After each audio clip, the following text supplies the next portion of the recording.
Who is Frumptlebucket? What are his intentions? What if I told you that Frumptlebucket is secretly the reason why the entire show exists? And how does this tie into worker drone fingers? Hello, internet! Welcome to Roy's Demented Ramblings, Fury. The show that's being written at 11 PM for maximum delusions. Delusions just like how Murder Drones fans still think a season 2 is coming. Yeah, sorry to break it to you, but unless Vickers comes back from his well-deserved break, we won't be getting one anytime soon. But don't fret, my dear viewers, for I have uncovered something that seemingly no other Murder Drones viewers have noticed. A story so mind-boggling, I had to pace around the house just to get my together. Everybody called me crazy, but I can assure you, that's an understatement. So join me as we uncover the dark hidden secrets of Murder Drones that no one has noticed. If you don't know already, Lord Frumptlebucket was a minor character in episode 5, being a co-host in the gala during the part where Jay fights Eldritch V. He is seemingly just a throwaway gag character, meant to be a joke and nothing more. But I have hard, concrete evidence that proves he's something more. However, allow me to tell you how this fury all began. As you all probably know, I'm a 3D modeler in Blender, and I know the designs of the worker drones in great detail. Tell me, have you noticed how the drone's finger designs change every couple of episodes? Uzi in episode 2 has these ridges on her fingers, but then suddenly they're gone in the next. In episode 1, Jay doesn't have the finger ridges, but then in her later appearance, she has them! At first I thought nothing of it, but I was oddly drawn to them. Then I kept noticing strange details, and that has led me to discover the biggest secret in the entire show. What if I told you that the reason the finger designs constantly change is because something is trying to reach out to us? What if I told you Lord Frumptlebucket is not only one of the founders of JC Jensen, but an immortal god hell-bent on spreading an infection, not just onto others in the show, but you? Okay, I know that sounds a little kooky crazy, and you're probably thinking, what the hell is this guy on? And can I have some? Well, the answer is, no, it's mine. And have some faith in me. I wouldn't have researched this and stared at worker drone fingers for a month if I didn't believe it was true. Without further ado, strap on your top hats and let's get into the theory.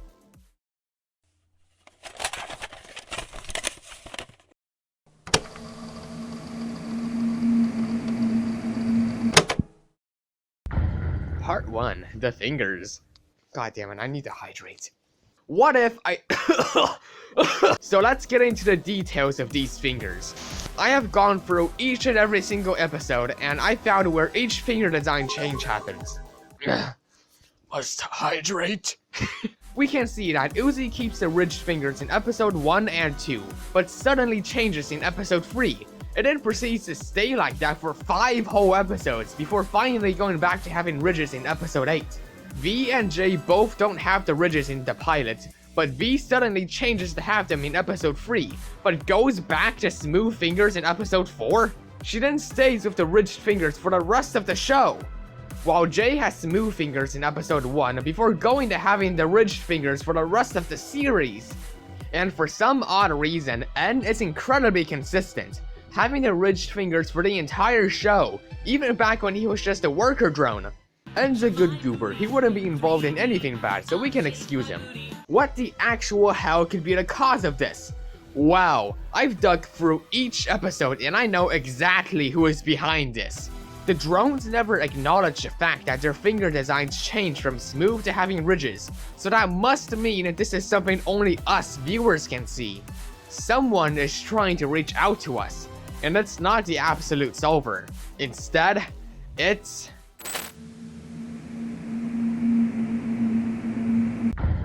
Part 2, Frumptlebucket. As we know, Frumptlebucket is a higher up in JC Jensen, considering he helped host the gala during episode 5 as seen on the event paper.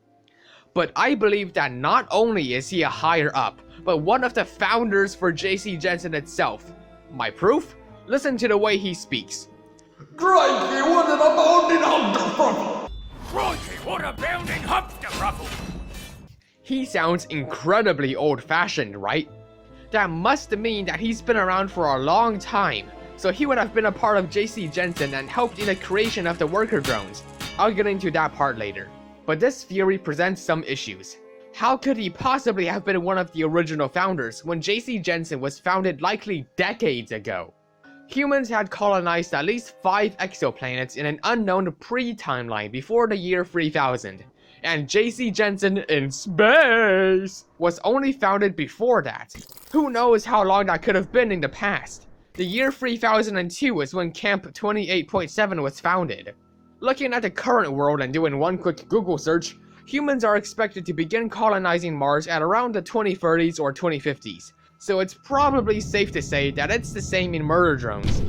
The gala event took place around the 3050s to 3060s, where Frumptlebucket attended.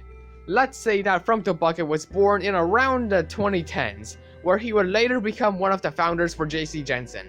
That would mean that during the gala, Frumptlebucket would be hundreds of years old. Now, I don't know about you, but he doesn't exactly seem several centuries years old to me. Theory debunked, right? Well, no. Instead, I believe that Frumptlebucket is in fact immortal and has been around for even longer, all the way back in the 1980s. We're going to be taking a bit of a detour and taking a look into more of Frumptlebucket's past, but I promise this all ties back into him trying to reach out to us. Part 3. Immortality. Finally, we're getting to this part. During episode 4, Cabin Fever, Uzi goes inside a cabin and begins eating her classmates in a slightly feverish state, but before that, however, Uzi enters and picks up a calendar. And written on it is the date marked with the text explaining that humans had managed to make dogs immortal and sent them off onto their own planet. You know, just in case anything bad happens. There is no way this is canon. Oh. And as more evidence, Uzi even sighs in relief when she reads the text, proving that this isn't a joke. But how does this make Frumptlebucket immortal, you may be asking? Well, obviously, Frumptlebucket used whatever science was used on the dogs on himself, turning him into an immortal god. Jesus, this is actually destroying my throat. I don't know if you can hear, but... oh, my voice, jeez.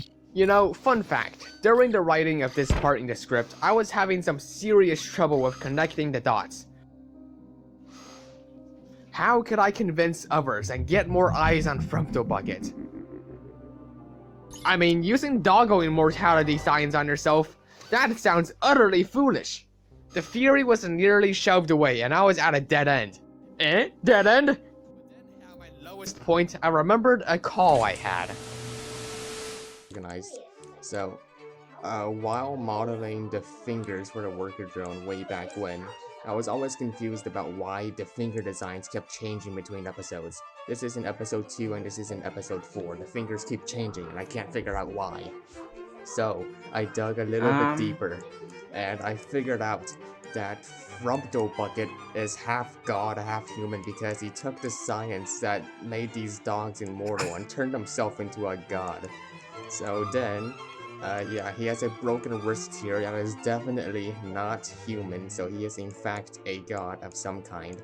Sin, she knew about this, and she had the weird finger things too, so she tried to assassinate Frumptlebucket during the gala, but that didn't work. So, Frumptlebucket escaped, but then Sin sent out the disassembly drones to go assassinate him, and he died, but not really. Okay. Oh my god, he William Afton that shit. William Afton, you say? Wait a moment. Holy shit! That's right, I'm saying that Murder Drones is connected to Five Nights at Freddy's. And Frumptlebucket is at the center of it all. I believe that Frumptlebucket had gone to a Freddy Fazbear's diner and noticed how strangely the animatronics acted. Back then, Fazbear's likely had the most advanced animatronics in the world, so of course Frumptlebucket would be curious about how they function. Now, I don't have the exact details of how this interaction went down, but it was probably a scene like... It was a cold, dark, stormy night outside the juniors bar. Inside sat two businessmen, about to form the partnership of a lifetime, and set into motion the cataclysmic events that will inevitably end humanity. Then I killed his daughter! Oh, bartender! Another set of booze for this distinguished gentleman! Oh, great heavens, you dirty little scoundrel! I reckon this won't cause any amount of long-term catastrophe. Oh, that reminds me. Willie, my good chap, how ever did you come up with such spiffy contractions? That Sir Frederick Fazbear has me aghast. Oh, Bucket, my friend, have I got a story to tell? Yeah, ain't no f***ing way I'm voicing this part. I'm leaving that to someone else. It was after that William, in a drunken state, spilled the beans about Remnant to Frumptlebucket. You'd think Frumptlebucket would be appalled by this information, but nah, he was cool with it. However way he did it, he got his hands on Remnant, and I believe that's how he became immortal. As more evidence, look at the way his wrist bends in episode 5. His wrist bends in this unnatural manner, meaning he's obviously not human, but an immortal god. Wait, and that means Remnant was used on all those dogs to make them immortal. How many kids did they... Part 4, the creation of the worker drones! Transition! Now, after Frumptlebucket discovered the power of immortality and became the ultimate Giga Chad, I believe he was the one who spearheaded the creation of the first worker drones. Now, you may think the worker drones are just these friendly little AI servants, but I have definitive proof that something sinister lies behind their creation. First, however, we must go back a bit, all the way back to the 80s. Now, bear with me. Ha, get it? Bear? Fucking laugh. As we know in the FNAF timeline, 5 kids had their subscription to life terminated by William Afton, causing the missing children's incident during the evening of June 26, 1985. Or at least that's what the wiki tells me. It was after then, good old William Sir Purple Durple Appleton discovered Remnant. Basically what Remnant is the residue of the soul, if that makes sense. It's the non-corporeal remains of people, hence the name Remnant. With the animatronics now infused with the children's souls due to being stuffed into the suits, William extracts this life energy, bringing his animatronics to life. 10:41 p.m. We're like, not even halfway through the script yet. Lord have mercy. Oh, you might tell me, record the script in 2 goes. Fuck that. Real men don't take breaks. Making Afton Robotics one of the leading robotics companies in the entire world, but at the cost of several children. Frumptlebucket likely saw this and wanted a piece of that soul-infused robotics pie. Now you may be thinking, JC Jensen would never take part in such horrible crimes, but you must realize that they're a giant interstellar company that produces millions of worker drones. They'd be more than willing to sacrifice a dozen children just to make a quick buck. If they could get their hands on soul energy and make the robots alive, they would do it in a heartbeat. Heartbeat? Hehe, laugh. And if that's not enough proof, just look at the design of the worker drones. This is still recording, right? Oh, thank God. 25 minutes. They're short, little robots, exactly the size of a child. And how do they treat the drones? They have their sentience disregarded and are used as manual labor. JC Jensen clearly has a vendetta against children. So much so, in fact, not only did they partner with William Afton to collect more child souls, they actively make their drones childlike so they can continue to torment them. The children yearn for the copper mines indeed. This means the worker drones are actually powered by Remnant. Now hold up now. What in the name of Davy Jones's locker is this guy yapping about right now? You may foolishly wonder. Wow.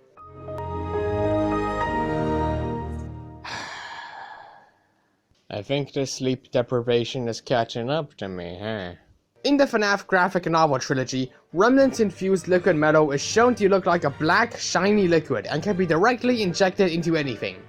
What else is a dark shiny liquid that functions as the power source for machines? The oil in the worker drones! If remnants can be infused into liquid metal, who says it can't be infused into oil? But, and this is a very large but indeed, don't clip that, this isn't exactly sustainable in the long run. JC Jensen would likely have to build a child slaughterhouse, which I'm sure they would have loved to try, but people would start questioning where, their kid went. No, instead I believe they started out using remnants, but later switched to agony. Why hello there, it seems you've made it to the end of this video, congratulations! Yep, that's the end of part 1 for this theory video. If you liked it, then, well, tell me, and part 2 will come out eventually. I poured hundreds of hours into this video, so I would really appreciate it if you could subscribe perhaps, please. And yeah, what a doozy. This has been one of my most ambitious projects to date, and I hope you guys enjoyed it. Anyway, if you haven't seen the previous update video, I have got a Discord server now. Link will be in the description and pinned comment if you guys want to check it out. Here is some art from the Showcase channel. Look at that, absolutely gorgeous. It makes me shiver in me goddamn timbers. But I mean, like, seriously, look at that. What the hell is that? Anyway, if you want your art to be showcased at the end of videos as well, make sure to join the Discord server and post it into the Art Showcase channel. And a big ol' thank you to my standard Ko-Fi subscriber, Hulk Crusher. All your support means I get to continue my wacky shenanigans, and yeah, that's about it. I hope to see you in the next one. Worker Drone version 3.0, maybe.